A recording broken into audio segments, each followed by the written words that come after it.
So, show of hands, how many people have worked with my firm, Diamond Law Group, in the room? Liz? I have a seller With us now? that we're under contract with. The seller's using Okay. Diamond Law. Okay. Is it my team specifically? I'm Jonathan Beleza. I don't think so. No? Okay. So let me give you a little rundown about Diamond Law Group. Liz can also vouch for us as well. So she's my cheerleader in the back there. I just realized we had a deal maybe like 10, 12 years ago or something. We've been around. We've I been around remember the the block. face, it's just like, I'm saying, when? But then it just came to memory now. We've been around the block. And all Literally, the- we're Yeah. all around the block. transactions. So, Diamond Law Group, I'm one of the partners there, Jonathan Beleza. I have a partner, Richard Klein. Two of my associates are in the audience today. You have Leslie Wells and Daniel Helbig. So we're a growing firm, younger attorneys. We tend to be very, very proactive. If you look at our website, we have an interactive website. We give you all usernames and passwords so you can log in. You can view the transaction 24 hours a day, 7 days a week. But not only do you have that login, your client has that login, the loan officer has that login. Literally everybody is viewing the transaction because we believe in complete transparency. And what I found in my practice, what that does for me is it reduces call volume, it reduces questions because we're transparent. And it does the same for you. So how many times, for whatever reason, does a client feel that they can't call my office because they're too nervous, it's an attorney's office or whatever, so they reach out to their agent, they're like, hey agent, what's going on with my transaction? And then you have to give them a rundown. What I find is my website that has complete transparency because you can log in, they're getting this information before they even know they need it. And then they don't ask you these questions, they don't ask me, which allows us to all do more business and make more money and all that good stuff. Further beyond that, we also have automatic updates through the website. So the website has 15 steps throughout the transaction that documents are uploaded, but there's also automatic emails that go out facilitated by my staff. When a commitment comes in, you get an email. When the contract comes in fully executed, you get an email. When you're clear to close, one of the favorite emails, you get an email for that as well. So, and it's automated. And that's the best part, right? Because we're all very, very busy. So anything that we can do to reduce our volume and your volume and facilitate more transactions because of it, that's what we're going to do. So along those lines, Liz and I were talking about this before the presentation started. About a year ago, we started building teams. And I have grown my practice over the past decade or so relatively largely, which we'll talk about. But I felt that to better serve my clients that I should staff up and facilitate the transactions with more teams. So traditionally I had just 2 paralegals. I've now built it to, I have 2 teams where there's 2 paralegals and an attorney on each team. And then of course I'm just one attorney in the office. There's other attorneys that have their own teams. But the reason why we do that is that there's constant coverage. I don't ever want a client calling my office and saying, oh, John's in a closing, I'll get back to you tomorrow. Well, I want to speak to an attorney today. Well, now there's an attorney on the team to take that phone call while John's in 3 closings that day, whatever have you. There's no interruption in coverage. If my associate attorney that's on the team is in a closing, then I'll pick it up. Or my paralegals, who are better than most of the attorneys out there, will pick it up. Liz can attest to that fact as well. But no, seriously, along those lines, we don't want gaps in coverage. I don't like that. We're all about customer service and transparency in Diamond Law Group. Along those lines with the emails, when we're following up, we blind copy the agents and the clients on it because the agents help us facilitate the transaction where some attorneys just don't respond, right? I mean, how many times have you seen that where the attorney's delaying the transaction? If I'm blind copying the agents, guess what? They start getting phone calls from the agents and everyone's pushing. So if you push from all sides, it just gets the transaction done that much quicker. I charge a flat fee. I don't get paid by the hour, so we want to move things along as quickly as possible. Just like you guys, you know, we all want to get to the closing table, and that's the way to do it. So that's a little bit about the firm. We're completely transparent. We're very proactive, almost to the point of annoyance with emails, but anybody can attest to that fact that's worked with us. So today we're going to talk about appraisals. It's a hot topic right now, right? The market is absolutely insane still. Cooling off a little because of the holiday season, but that's something seasonal that we really haven't experienced in 2 years, so I feel like we're a little shaken by that, right? But the market's still crazy. So what we've been seeing, right, is the market growing exponentially in certain areas. Massapequa, where you guys operate predominantly, is just, it's exploded. Smithtown was another huge town on Long Island. I think prices were up like 11% in Smithtown. I think they were similar in Massapequa. Like, for 1 year, that's insane. So what does that mean for us? Well, if prices are going up exponentially like that, and there's bidding wars going on, and which you've all experienced, right? What does that do for our prices? They just keep getting driven up and up and up. And appraisals are based upon comps in the last 6 months. So if the comps aren't quite there yet because the market's been growing exponentially, you're going to come into appraisal shortfalls, right? So today we're going to talk about how appraisals come into play, how to get ahead of some of these appraisal shortfalls, FHA appraisals, VA appraisals, and how to really be proactive, because that's what Diamond Law Group's all about. We're all about being proactive and getting ahead of the game. So, the appraisal. First question. By show of hands, how many believe that there's an explicit appraisal contingency for the purchase price included in the contract, in the standard contract? The answer is there is not one. The way the standard contract reads is that the commitment under the contract is not a commitment hereunder until the appraisal is deemed acceptable or satisfactory to the institutional lender. That does not say that it has to come into the purchase price. It says it has to be deemed satisfactory. So, when you're out there negotiating transactions and you want to put larger down payments and things of that nature, that can create that appraisal issue, because you can still be approved for your loan that you're applying for under the contract, even though the appraisal came in short if you're putting down a larger sum of money. So if you're putting down 20% total, 80% loan to value ratio will be upset by a low appraisal. But if you're putting down, let's say 40% and you're only taking out a 60% mortgage, you can still be approved for the loan irrespective of that appraisal coming in short. In which case, if you're representing the buyer, you do not have any wiggle room to renegotiate the contract price.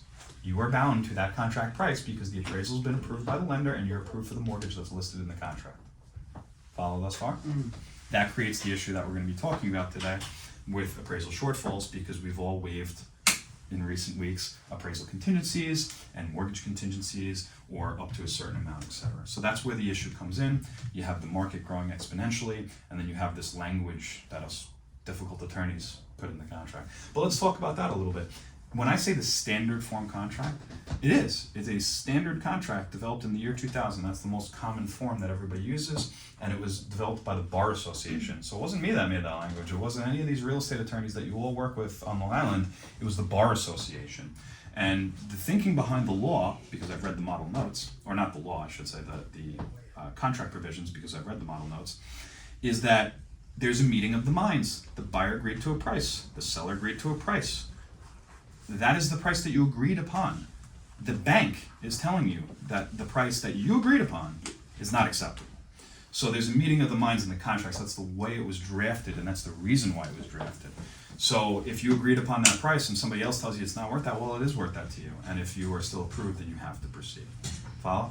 Okay.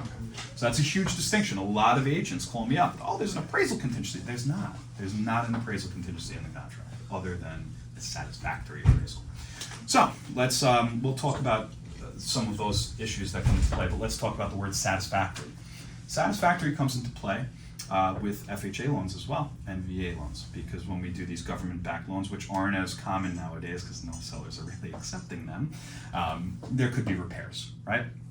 And repairs that are required by the lender, they will not close the loan without these repairs being done. Many a time in the contracts, there's a provision in my own contract that repairs required by the purchaser's lender are the obligation of the purchaser. So they actually are required to do work on a home that they don't even own yet.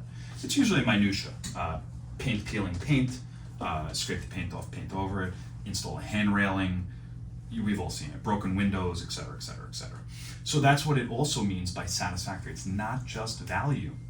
It can be the condition of the home too. Usually in government-backed loans, but it can be in other homes as well, loans as well, if there are significant issues with the home.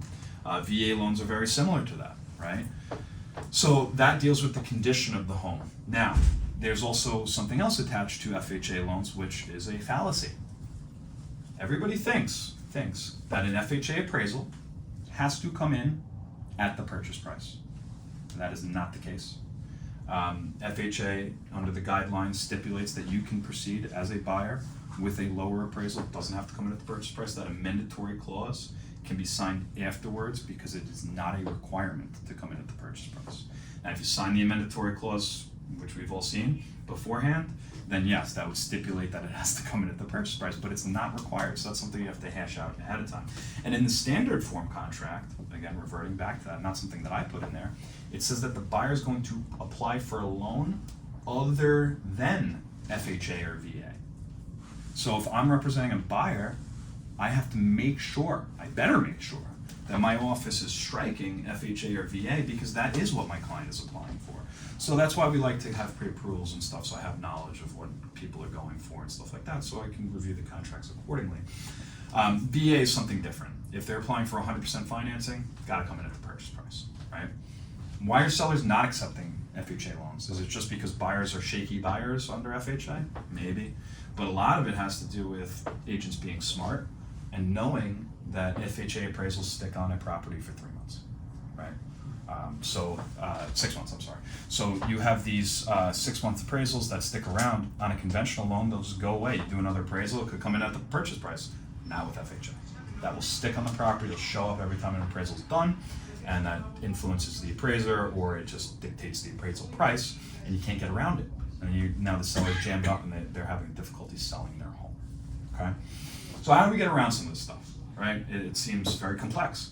A lot of people are just shying away from FHA loans. Is that the answer? Maybe, but it can come up in a conventional loan as well. You guys are the professionals, we all pull comps, right? Comps, and that's how we dictate price, and we pull comps for purchases and sales alike. When you're putting an offer, you pull it in to justify it to your buyer client. When you're listing a home, you gotta tell your seller that their home isn't what they think it's worth sometimes, right? That's a difficult conversation to have, because their home is the castle. But it's the reality of it, so we like to get ahead of these things. If you, as the professional, foresee that happening, add value to your clients, temper their expectations as a seller's agent, and tell them, look, we may have an appraisal concern here. I know the market is growing exponentially, but when people start to put, thank you, sir, when people start to put in offers, we want to discuss appraisals and the possibility of an appraisal shortfall, because we want to get ahead of it, because we don't want deals to die, right? Nobody wants a deal to fail. We all want it to get to the closing line. So if we can be proactive, that's the best way to do it. So how do we do that? Well, I mentioned it before, at the time of offers, you have these conversations up front, and offers are more attractive the more appraisal you waive, right? And that's great for the seller. And I wear different hats throughout this. So as a seller, we like that. Waive the entire appraisal. Bye-bye. Well, as a buyer's attorney, let's put my buyer hat on, you can't just waive an appraisal. And I've had clients say that. But I'm not, I was saying to, I'm sorry, Rob. I was saying to Rob before the lecture, I'm not a decision maker, I'm a counselor at law. So I don't tell people, oh, you can't waive the appraisal. That's up to them. But I will counsel them, and I will tell them, you can't just waive the appraisal. You need to speak to your loan officer and see how much you qualify to waive. Because you may think that you qualify or that you can afford it. That's up to the bank, not up to you. I have clients all the time when they're buying and selling, oh, I can carry 2 homes. Oh yeah, you can? Yeah, I can make the mortgage payment. Yeah, I know you think you can, but is that documented income that's actually going to be acceptable to the bank? And sometimes when they consult the bank, they're not approved to carry 2 loans. So these are things that they have to have a conversation with ahead of time. You can't just gung-ho go into it. I want this house so much, I'm going to waive my appraisal. You have to research the stuff. So you speak with the loan officer. You guys use United Northern, was it? United Northern Bankers? Jackie Sendra is your lender? Contour. Contour. Okay, so Contour too. So you have an affiliate, you have a mortgage affiliate, use them. I mean, they're there to help. So if you feel like your client is getting a little gung-ho, have them get pre-approved with your mortgage person and see how much they qualify to waive, because that's a common practice. It also makes your offer more attractive as a buyer's agent. You get these cash offers coming, everybody's getting beat out by cash offers, or higher purchase price, higher down payment or whatever. Maybe that person with the higher down payment wants an appraisal contingency. So if you can start waiving numbers, at least you come in there with your guns loaded, with the ammo to back it up, with the pre-approval to back it up, and you've already had these discussions. So that's one way to get ahead of it with a buyer, is to get them pre-approved with the loan officer ahead of time to see what they qualify to waive. But that conversation with a buyer is in and of itself is important, right?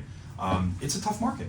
Everyone's being discouraged nowadays with buyers. They're having a tough time finding houses. So the last thing they want to hear at the last moment when they're competing against 10 other offers is, now you gotta waive your appraisal. So when you're taking them out to look at houses, like, say these things. I mean, I'm sure you're discussing the market, be like, look, a lot of people to get their offers accepted, some people are waiving appraisals. If you're considering doing that, this is the way to do it. You could put them in touch with my office so they can discuss the legal ramifications of doing so. These are all important conversations to have. Again, complete transparency with my office, that's what we believe in. So I feel that if you are transparent with buyers and you temper expectations, it doesn't come crashing down on you later on. Any questions in that regard thus far? This is very informative.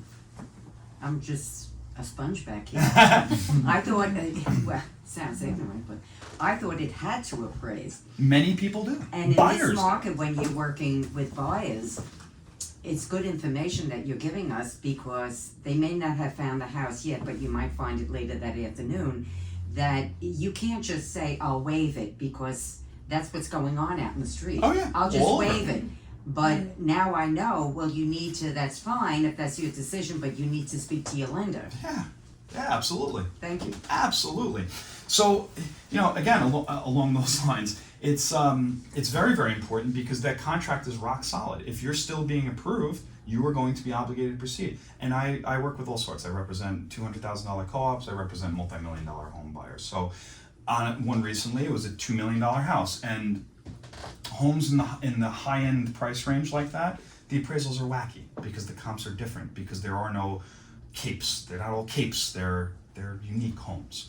So the appraisals are convoluted sometimes. But my client was very, very sophisticated. So he starts doing the math on the square footage and going over it. But we're not always privy to the agent negotiations ahead of time. So we're talking about appraisals, and I'm going back and forth with the seller's counsel, and the agents are on it, and they're not on it, and I'm putting them back in, and we're discussing with the agent. Finally, my client's agent calls me up and goes, John, he knows all of this. I discussed this with him ahead of time. He knew the appraisal was coming in short. He made a joke that he beat the other offer out by $200,000. Okay, he knew this was going to happen. So he was playing me like fiddle, and he wanted me, and I get it, he wanted me as his attorney to fight for a price reduction, but he wasn't entitled to it under the contract, and he knew that, when he put the offer in through his agent. So these are discussions that you can get ahead of. Now, I once I became privy to that, I slowly worked it into our conversation, and he backed off. But again, that's because that agent tempered his expectations realistically, right? And that's what it's all about, and that closed, and everybody was happy. So what are the ramifications besides them coming up with the money themselves? Great answer. Great question. So then we come into the remedy. What is the remedy? How do we fix this if it does happen? So I'm a big fan of tact. I use that word often. My staff will talk about it often. I have tact, the way I tactfully do things. There's a way, my mother always said, it's not what you do, it's how you do it. Or it's not what you say, it's how you say it. So appraisal comes in short. What's the first step? Do you go to the seller and be like, lower the price? No, you don't. All right? First step is you dispute the appraisal. Okay. 99.9% of the time it's not going through. Okay?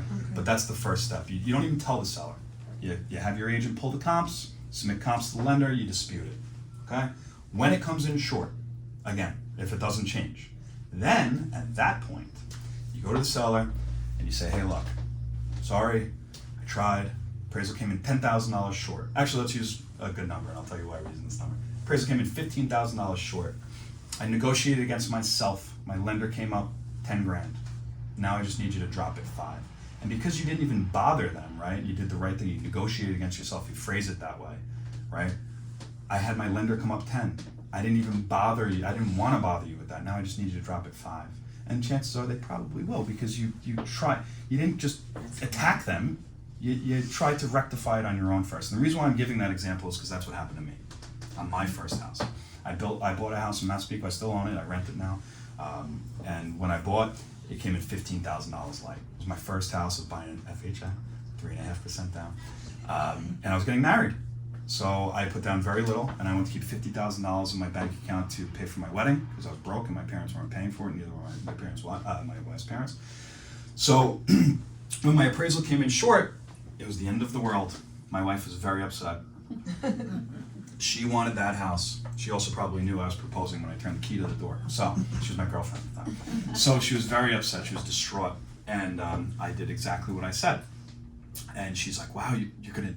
I told her that's what we were going to do. She's going to negotiate against us. I'm like, you'll see why. And it worked. they gave a little pushback, but the seller was like, wow, you didn't have to do that. You could have just went to us for, $15,000 price reduction, and you didn't. And that's rare that they do come up, but at least you're showing good faith, right? I always circle back to the good faith, doing the right thing. I'm an old school Italian kid. You got to do the right thing. You went into contract in good faith. You offered a price. You signed a contract to that price. The bank told you the house isn't worth that price. And let's face it, what did I say in the beginning of this lecture? I said, they're based on comps in the last 6 months.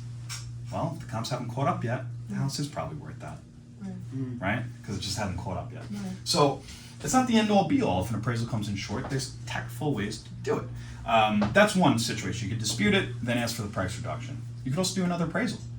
That's not always the case. The bank won't always agree to another appraisal. But you could try, or you can switch lenders. I've had it, like sometimes you just get a crap appraiser. They just have a miserable day.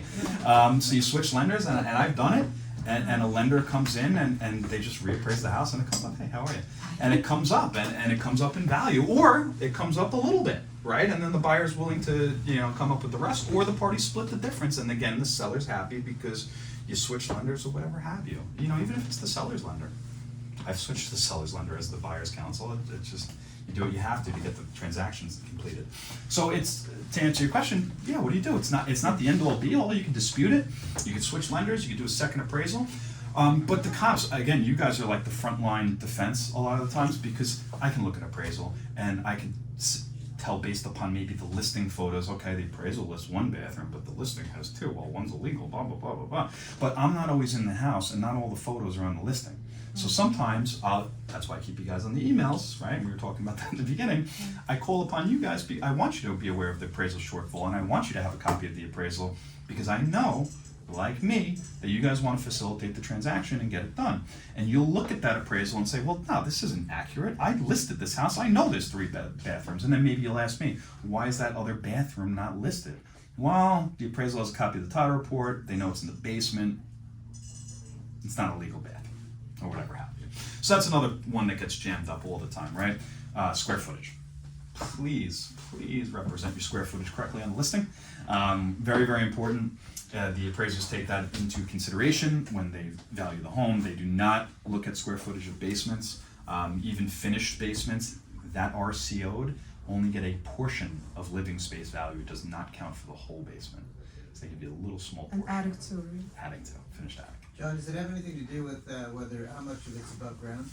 What's that? The basement? Basement, Yeah. So on the back side of it, they'll apportion higher value if there's like if it's a walkout. So you ever see the houses that are like kind of built in the hill and you can walk out the back? My parents' house is like that in Southold.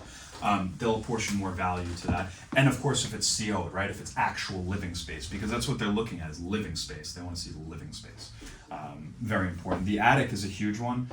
In Nassau County, by way of example, to have third floor finished attic living space that's legalized, you need a fire escape on the outside of your house and commercial grade fire sprinkler systems, which nobody ever has. So it's very rare that third floor living space, you'll see it CO'd for like storage only, or you'll see a basement for storage only. And you gotta be careful, this is not my lecture on COs, but I can come back and give that. You gotta be careful with those on the listings as well. You start listing the COs, the towns surf those, you're gonna get jammed up. And then the violations start popping up, but that's another lecture for another day. We should definitely do that. Yeah, it's a good one. COs is a big. Yeah, it's a good one. I love that one. The CO lecture is great because I always give personal examples. So I gave my my house example here with the appraisal. I have another one from my parents that we sold their house in Wantagh. Old school Italians, they built various things on the property without filing permits for any of it. And it jammed them up a little bit when we sold it, but they benefited from low tax. But again, I'll come back for that one. Any questions on the remedies for appraisals? No? Good information? Yeah. Do you want a refresher? It's up to you. They want to hear it It's again. recorded. It'll Okay. play. We'll give you a copy of the recording. The appraisal, the remedies, like we were saying, just to recap, reappraisal, dispute, and then ask the seller for a price reduction. And you could split the difference. You could do any version of that. Now, I was saying before, you get ahead of it, right? So if we had stipulated, right, to a shortfall of 10,000, let's say, and the appraisal comes in 10,000, what happens? Absolutely nothing. We just keep pushing on throughout the transaction. Appraisal came in short, great, we already knew that, bye-bye. And we just move on.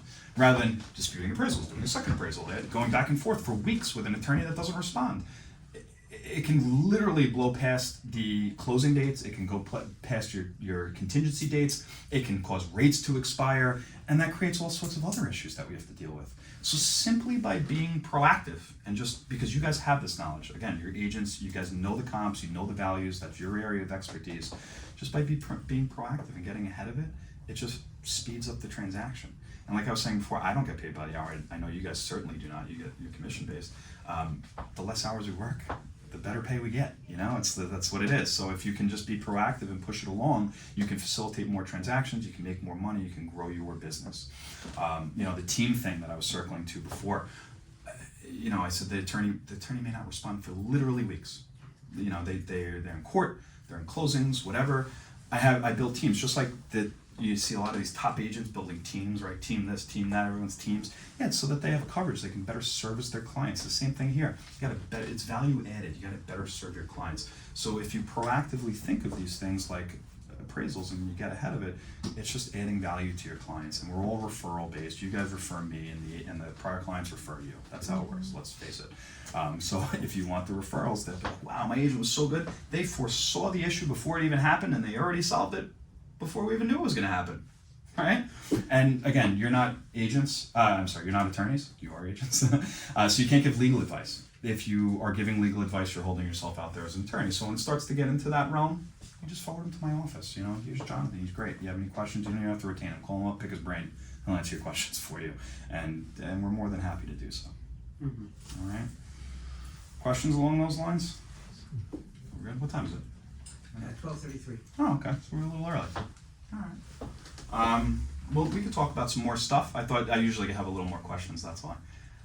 Does anybody have questions? Hang on. More issues, problems you're seeing in deals and how you deal with them, how you overcome them. With appraisals? Anything. Okay. Yeah, sure. So a lot of the times, what am I seeing nowadays? So the home inspections constantly. I mean, buyers are still out there trying to negotiate home inspections. It's really not the market for that. Again, I'm not a decision maker, so a lot of people will be like, "Oh, you killed the agents that are interviewing me because they want to refer me." They'll be like, "Oh, you killed my deal over a home inspection." I'm like, no, I don't. But the way I phrase it to clients is like this: how much do you want the house versus how much do you want the GFI outlet, right? No, but seriously, it's a seller's market. You can't go. You're not buying a new house. You're buying a used home. Your home inspector is going to show you every little thing that's wrong with the home. They're going to show you a nick in the wall and tell you that it has to be repaired. Why? Because it's literally their job to do that. Okay, but it's your job as the buyer to determine how much you're willing to pay for this home based upon the current condition of the home, right? And that circles back to an appraisal. And we'll talk about that. That was a good segue. So large issues are something you want to raise, right? Termite damage, significant termite damage. Broken boilers, broken systems, but like a GFI outlet, put your big boy pants on or big girl pants on, and you're going to repair that on your own. How about that? But seriously, with the appraisal, we did speak about condition, and I was talking about FHA by way of example, and I brought it to mind because this came up recently, where I didn't have a complete picture of the transaction before negotiating the contract, and we'll go into that. But we spoke about condition. Small things, appraisers don't care about it. Even FHA loans, they care about peeling paint and windows and stuff like that, but not minor defects like GFI outlets. They don't even test that. But it has to be habitable, right? You have to be able to do an appraisal.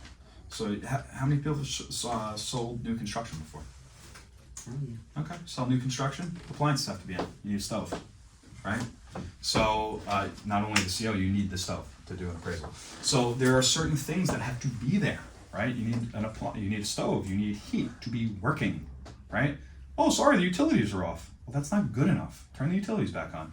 It always irks me when I go into contract, I'm following up for weeks for an appraisal, and then the bank's like, oh, we're trying to do it, but the utilities are off. It's like, hey guys, everybody's on the emails, the agents are on the emails, why are the utilities off? You knew I've been following up for an appraisal. Maybe they didn't even know. But like, that's something that you guys should be aware of. Like, the utilities have to be on. Your clients out of state, tell them to put the utilities back on. Okay. I do have a question. It's Sure. making me think. Many of the homes in Massapequa Park and other areas as well have in-ground pools, above-ground pools. Okay, it's winter time; they're already closed. Good question. All right, or the sprinkler system's already shut Good off. question. Okay, and you have a first-time buyer who said, "What's under the cover?" Right. They'll A have swamp. To, The Yeah, sump, nothing. the sump. You'll have to. Yeah, nothing. You'll have to start it up because I'm buying the house because of the pool.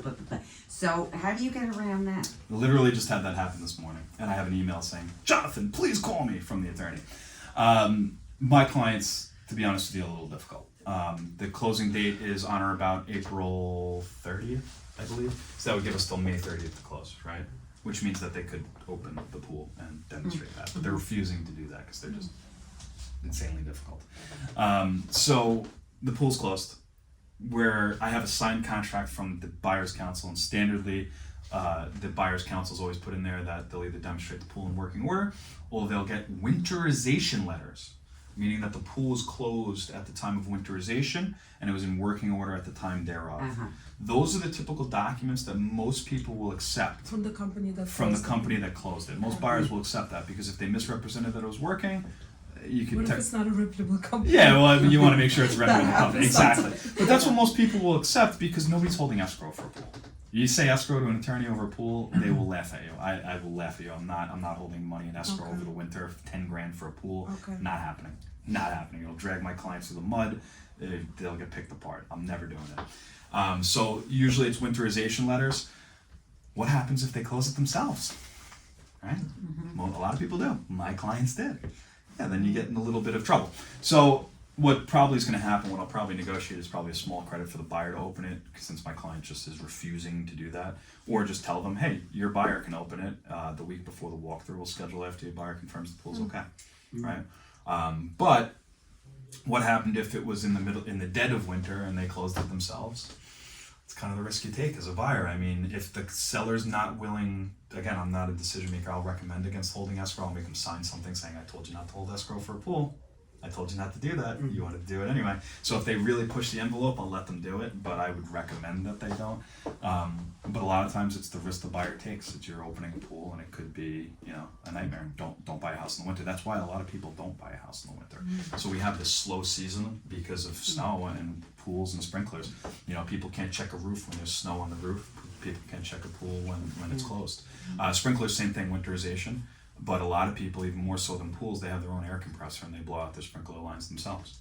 But a that- letter would suffice with that as well? yeah, so Professional- I have a company that does my zones, so I have winterization letters, and every year when they close them, inevitably or open them, either one, inevitably I have a broken head every year. Yeah, without fail. because they mow over them. Yeah, without fail. My landscaper runs it over, or my kid kicks it, or whatever have you. and Yeah, it's that's just- not expensive, that's No, it's not. What we're concerned about is sprinkler manifolds, leaking pipes, digging it up. Yeah, absolutely. It's not expensive. Yeah, absolutely. But yeah, that's a common occurrence. Another big one is solar panels with God, so with contract negotiation. Nightmare. Guys, having please ask if their lease they're owned ahead of time. Please get a copy of the contract. Please. I always laugh. I laugh when an attorney is negotiating my contract and they're like, Yeah, okay. send me a copy of the lease. My client has to review it before they sign the contract. I'm like, oh, they put an offer on a home without knowing the cost of the system that they're going to assume. How did that happen? They don't know. Oh, okay. So, and maybe you did already, but it was just the attorney trying to flex or whatever.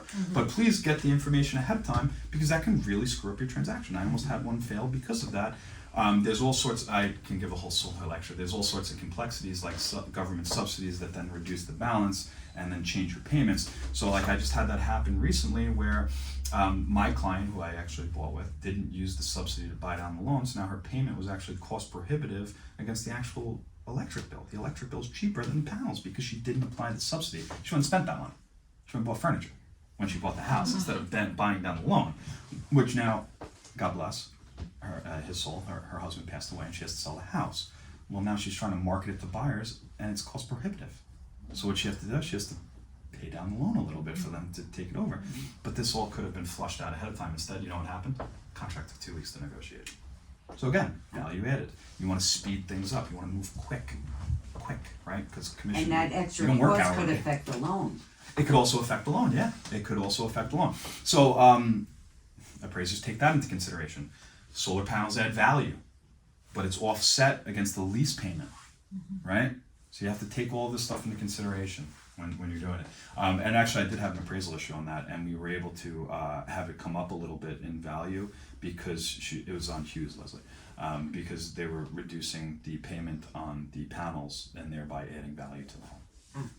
So there are ways to get around these appraisal have to issues, know them. and they all kind of tie in together. That's a good point, Liz. You have to know them. So I'm a young guy, right? People comment on it all the time, like, you're so young. And even more so 10 years ago when I first started getting popular. And people would be like, how do I trust you? How many houses have you owned in your life? Things like that, they say to me. And agents say this to me. And I'm not trying to brag when I say this. I'm going to give you a couple statistics. I did my math last night on my list because I'm nearing the end of the year. I closed 870 something transactions this year thus far. Just my 2 teams. I have other teams in my office. Good for you. That's awesome. It's great, lovely. I have a lot of staff to facilitate that, so it sounds like a large volume. We pay a lot of people to do that type of volume.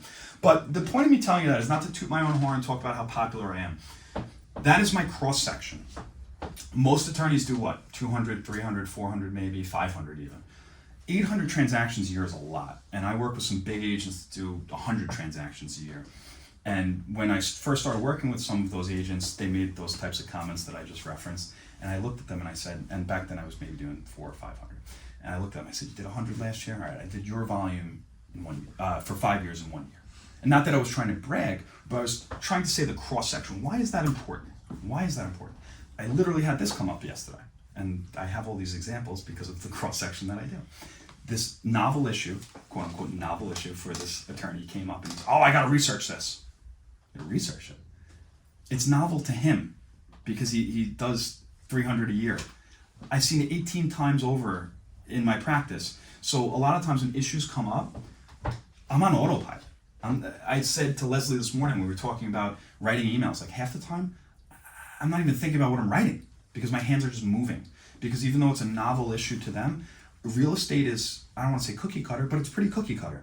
The issues come up, they're redundant. I've seen them a million times. So you want to use a professional that's come across the appraisal issues, that when the appraisal comes in short, they're not just like, seller, reduce the price. Dead deal. Like, tact. They know how to tactfully deal with it. They know how to talk a buyer off the ledge when their appraisal comes in $50,000 short. You think a buyer wants to hear that? No. So you have to be able to tactfully speak to not just the other attorney and get them to do what you want. You got to be able to tactfully speak to your client. In law school, they call it persuasive writing. I call it tact. Sounds better. Yeah, tact. So, you got to be able to do that with your clients, the other attorney, with everybody. And that's really the name of the game, is you have to know I what have you're doing. another question, John. It sounds so simple. In the climate that we're in, if you're working with a buyer, aside from the appraisal education that you just gave us, what are the other 2 things, keeping it simple, just being 3 things? They're not in the car anymore, but Seller or in buyer? Communicating with the buyer. Buyer. What are the 3 things you're going to inform them that this is a very hot commodity and there is going to be prepared that there'll be many other offers. They might ask you, well, how could I be ahead of the team? So aside from what else, what are the other 2 things that I could say? So when we discuss appraisals, people ask me, they're like, would you do that? Everybody loves to say that. They like to ask their attorney that. Would you do that? And I say to them, like, look, I'm not a good example. I've never had an appraisal contingency or a mortgage contingency on anything I've ever bought. Ever. I own 2 commercial buildings. I have 4 commercial residential properties. I've never had contingencies on any of them. But that's because of what I said before. I'm very proactive. I knew I was approved before I even went in. I knew I can make up an appraisal shortfall before I even went in. But to answer your question, what I would tell buyers is, you got to temper their expectations. You are going to have multiple offers. We're going to pull up at this house. There's going to be people waiting in line outside. I saw there's pictures this past weekend. There's still open house lines down the block. So when you come and you Certain meet that, budgets. I'm sorry. Certain budgets. Yeah, certain markets. And I said that to my partner. I said the high-end market seems to be cooling a little Yes. bit Yeah. quicker, and that's usually the case in the lower-end market catches up. And it's also vice versa, that the low-end market grew exponentially Right. before the high-end market does. So that window of opportunity, if you will, for the high-end market was smaller, the craziness for the low-end market, which was, I don't want to say low-end market. Long Island's a high-end market everywhere, let's be honest. So 500,000. yeah, 500. Yeah, I would say 500 to $1 million. It was hot for longer than the million plus range. Anyway, to temper their expectations, though, definitely discuss appraisals. You're going to be met with multiple offers. They may ask you to waive the appraisal. they may ask you to waive your home inspection. Yep. I've seen it all over. Again, I'm not a decision maker, right? I don't make that decision. I have to tell the client it's malpractice. If I don't, I recommend a home inspection. Okay? People ask me, what would you do? You know what I'd say to them? Look at my hands. What do you think I do? I get a home inspection done because I don't know what I'm looking at. What about apartments? I have baby hands. I go like this. What about apartments? Co-ops and condos? Co-ops and condos. So, again, I have to recommend it.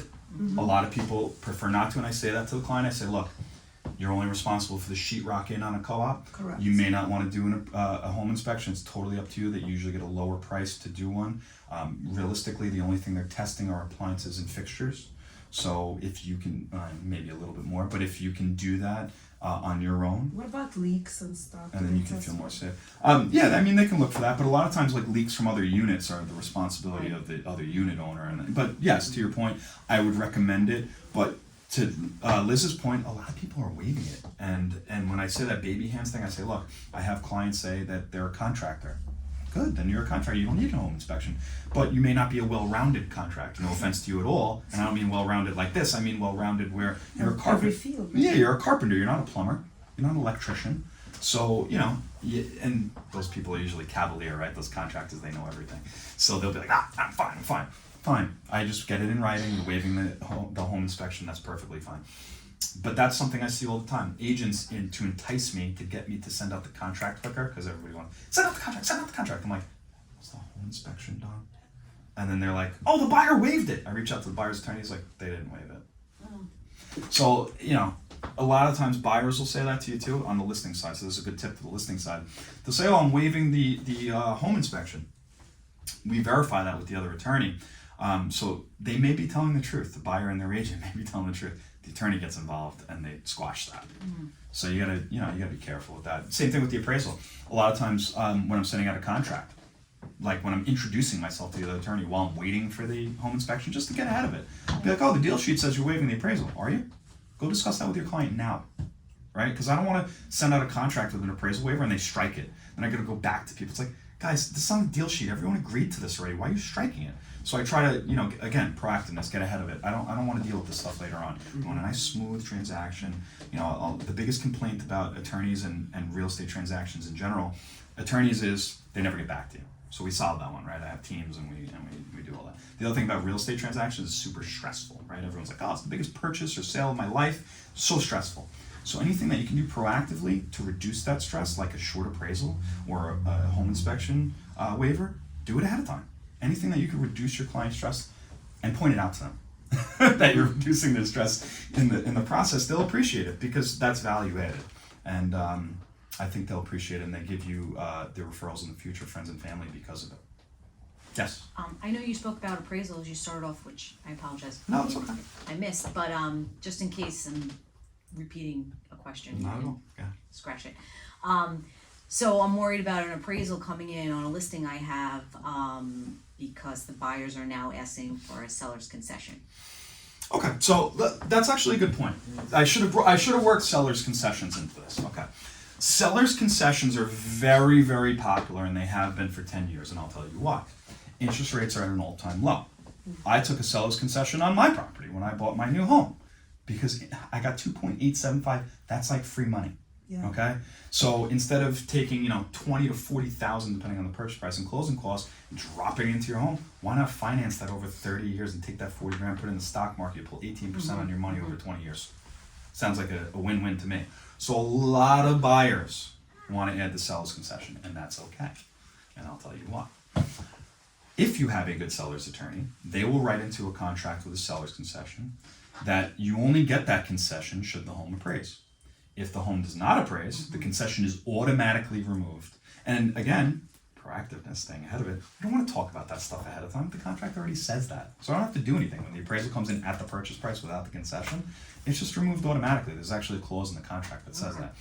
To your point though, we don't want to get jammed up. Even though the contract says that, what happens if the buyer's then denied, right? Because they can't cover their closing costs. They'd be in default. But who wants to get into that? Now you're in default, don't keep your deposit. That's not the goal here. The goal here is to close. So what the buyer should really do, and you could ask this question of them, is like, you don't need the seller's concession to proceed, right? Yeah. Well, can you consult with your loan officer? Give me your loan officer's phone number. Maybe I want to talk to them as well. You know, or consult my. I know some of them don't want to do did. that. I know some of them don't want to do that and stuff. But you know what? In this market, they have other offers and stuff like that. It's like, all right, well then we'll just move on. It's not always the right answer, but it would be removed immediately. Now, if you have concerns on just a base price and they want to add a concession, Yes. yeah. So I mean, that you should just tell them, like, guys, you know, you can talk about appraisal waiver now. Be like, I have concerns that's even going to appraise for the purchase price. I have multiple offers. Do you have multiple offers? Yeah, that's right. So you have multiple offers. That's what drove the price up. I'm concerned that it's not even appraised for the price that you've offered, let alone your concession. So yeah, I'll let you try for the concession, but I need you to waive the appraisal anyway. And you can kind of work it into the conversation that way. You know, that's not a bad idea. I mean, talk to you guys are more tactful than me sometimes with offers. So I don't step on toes because I don't know all of the different planets floating around in the universe there. Like you have multiple offers. I don't know the strength of those offers and things of that nature. So take what I say with a grain of salt and consult with your brokers. This is also an FHA. Right. So right there, they already have. Yeah, and again, but that's a fallacy. You missed that part. Yeah, I agree. It is a fallacy. It is a fallacy. It doesn't have to appraise for the purchase price on an FHA loan, but a lot of people think it does. A lot of people think it does. Great question.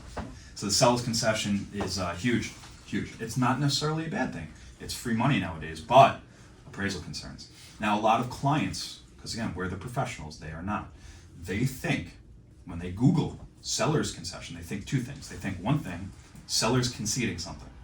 Seller's not conceding anything. You're grossing up the purchase price and you are financing. They'll be like, oh, my seller's paying my closing costs. They're not. You're jacking up the purchase price to cover those costs. Okay. And then the second thing, they don't understand how the seller's concession works. They say, I'm financing my closing costs. It's like, well, not exactly. You're financing them so long as the appraisal is approved. Now, when the pendulum shifts and it becomes a buyer's market, right? That gives buyers a little more wiggle room. When we had a little more wiggle room, I saw some offers being accepted where a buyer would actually take, a seller would actually take an offer subject to the seller's concession being approved because they were in a jam, had to move quickly and had no other offers. But right now we're in a seller's market, so people aren't really agreeing to that. It's like you can try for your seller's concession, but if you don't get it, you don't get it. Sorry, you know that is what it is. So I that's a really good question, actually. Solid question. Anything along the seller's concessions lines? No. So I have a team. I'm not going to mention any names. I have a couple teams that do this. Buyer broker fees. I know they're not common, but I do see them, and I do see them with appraisals. And those teams that I know that work with them, they jack up the price by like 0.5 or whatever they're charging their buyer broker fee on top of their 2% or whatever they get. They jack up the offer, and it's all disclosed, to the seller by 0.5% so that the seller can pay their buyer broker fee. But then they structure it as a seller's concession so that the buyer can finance it through the loan. Interesting. It's crazy that they do it that way. And you do have an appraisal concern. And the reason why I'm saying it's crazy is because buyer broker fees aren't that common, so they could shop around with their agent and get rid of that. But that's the way they facilitate it, so that the buyer's not actually out of pocket that 0.5% initially. They don't have to pay it as part of their closing costs. They work it into the loan and they finance it over the 30 years, and 0.5% on a purchase price for 30 years is like $1. So it doesn't really cost them much, but it gets the agent their buyer broker fee. I don't know if that's right or wrong. That's up to you guys and your business models, but you know, it is an appraisal concern as well. Do you have any other pointers, questions, current transactions you need help on? Anything? No? Okay. What does it mean when you need permits for the solar panels? Okay. So you need permits for everything. Any improvement to a But property. how are they up there already without the permits? That's a good question. I'm having that issue now. Usually it's older panels. Companies nowadays, they won't install them without filing the permits because of liability issues and stuff like that. But on the older systems, before this was, before the EV stocks took off, the older systems, they didn't file permits. And I still see them open. I get them back and they're open. Open How long permits. does it take? To what, close them? Yeah. Oh, it depends. So, I mean, again, that's part of the CO lecture, which I'll come back for. 'Cause I know you guys want it. But like when I come in with a with any CO, right, and I know there's a missing CO or an open permit, I always tell the people it's not necessarily just closing the permit. That could be as simple as an inspection. But it's when the inspector comes in that it opens up a can of worms. And it can open up many cans of worms. It could be other missing permits that the inspector's like, okay, I came here for the solar panels, but what about the deck and this basement entrance and the dormer or whatever? That's one can. The other can could be repairs. Like if something wasn't done correctly, if the solar panels weren't installed correctly, they'll make you do repairs to bring it up to code. So to answer your question, it's hard to give a timeline. It could be as simple as an inspection. It could be something larger. And I'm going to give you terrible news that I found out yesterday. Town of Oyster Bay got hacked in their CO department, so their system is down and they don't know when it's going to be back up. I'm sorry, where about? Town of Oyster Bay. Oh my God, what a. Town of Oyster Bay. So we can't get COs at all. You can't file FOIA requests, and everything is down. Sorry. Okay, that's all. I usually know a good rundown on most of the towns by way of example. And again, this is all just cross section. You have to do the volume that I do to know these things. Like I know in town of Huntington, you do not need a permit for an AC unit. You don't. What? An AC unit, central AC. Oh, really? Everywhere else you do. Town of Oyster Bay, you do not. I'm sorry, Town of Huntington, you do not. Town of Huntington, great. It's all on the website. You go on the website, all the COs are listed there. You don't have to do FOIL requests. All listed right on the website. So we're open permits. Yeah, every town should do that. It'd be amazing. Really? Make my job a lot easier. It'd be great. Really? So yeah, you have to know the idiosyncrasies of the town, but not to dive into COs as well, but you asked about them.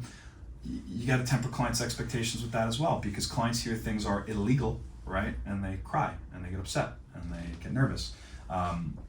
Illegal, tact, is a different word than non-permitted, right? Right. I try not to use the word illegal because many things are illegal on Long Island. Many people don't file permits for that. So I don't want to scare buyers. Be tactful. They're non-permitted. They do not have a permit. Do not say illegal. Okay. Because when you say illegal, people get nervous. Okay. And then you have to temper buyers' a good one. expectations. 99% of people on Long Island do not have a permit for a finished basement. Why? Because they tax you on the square footage of that basement.